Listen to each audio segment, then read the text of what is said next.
Bill Livingston joins us now. How much knowledge was there? How prevalent was the information that Johnny had a bad drinking problem, if that's the case here, Bill? Well, it was pretty obvious if you trusted the evidence of your eyes. The weekends in Vegas, and a lot of those photos, that everybody says, well, it's social media, and you can't behave that way in public. Several of them were selfies. He was immature enough to want to present that image of himself, and it all would have been okay with Joe Sixpack, I think, had he been able to play.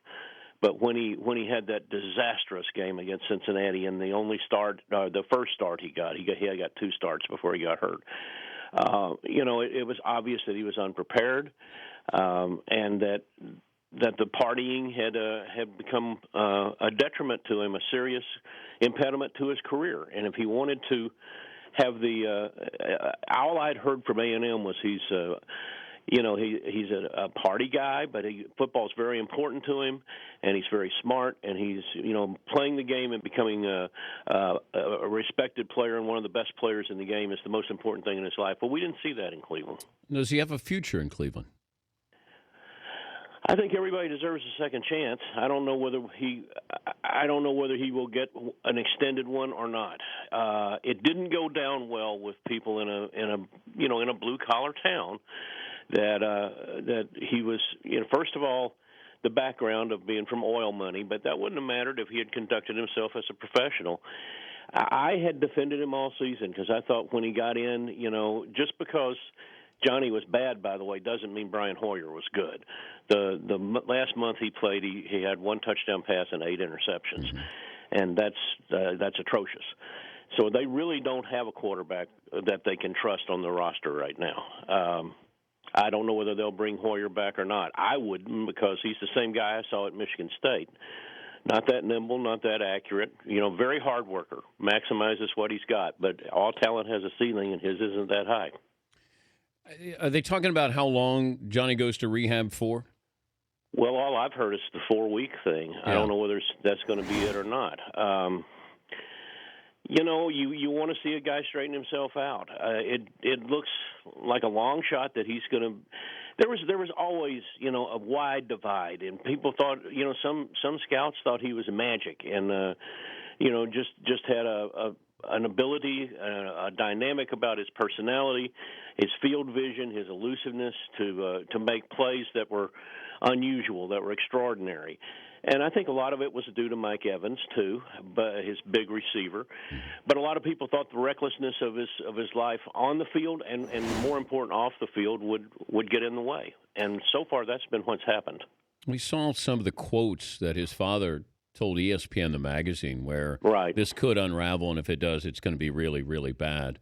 How aware were the Browns of maybe the deeper-rooted problems that Johnny Manziel had? Not just with this. His dad talked about anger management. I mean, there seemed to be a lot really at the core of Johnny Manziel's personality. Well, he got into a fight trying to crash a party at the University of Texas, the arch rival, of the Aggies. It would be like an Ohio State player trying to crash a party at Michigan. What could possibly go wrong, except everything? I think Jimmy Haslam wanted him badly when he was available. And I think, it's hard for me to criticize the Browns for that because I thought he was going to be good. He was electric in the best college league in the land. And I heard he tested very well on the Wonderlic. He's a smart guy. And I thought, that he could control these demons he has. But I think when he didn't win the starting job right away, because Hoyer was just so much more prepared and so much more studious and knew the offense better, I think he kind of let it go a little bit on putting in the hours that you need to be a pro quarterback. What about Josh Gordon's future? I would be very surprised if he has any future in Cleveland, and I don't know whether he has somebody will pick him up.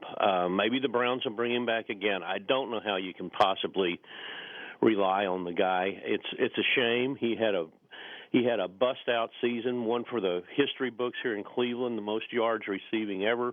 He would have broken that record anyway without the extra games because he missed 2 games that season under suspension. without good quarterbacks. You know, Hoyer went down after 3 games with Jason Campbell and people and Brandon Whedon throwing the ball to him.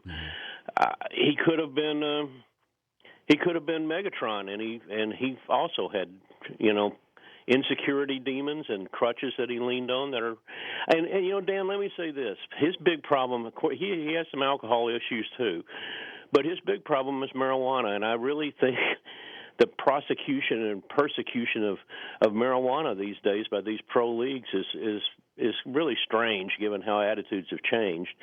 And I defended Gordon because the test that knocked him out for 10 games, it appeared to be flawed compared to how the Olympics and Major League Baseball and the military conducts the tests, and the standard was so much lower.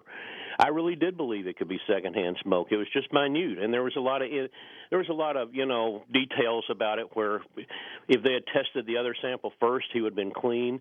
I thought he was working on it, but apparently he just has this dependency that he can't overcome, and yeah, I feel sorry for him, but I don't think the Browns are in the position to babysit him any longer. Bill Livingston, a Cleveland Plain Dealer columnist. Yeah, the thing I worry about is it's one thing when we cast them aside and just say we're moving on, but what does happen to them? And I know people are going to make a big deal if Johnny Manziel raised his hand and said, I have a problem.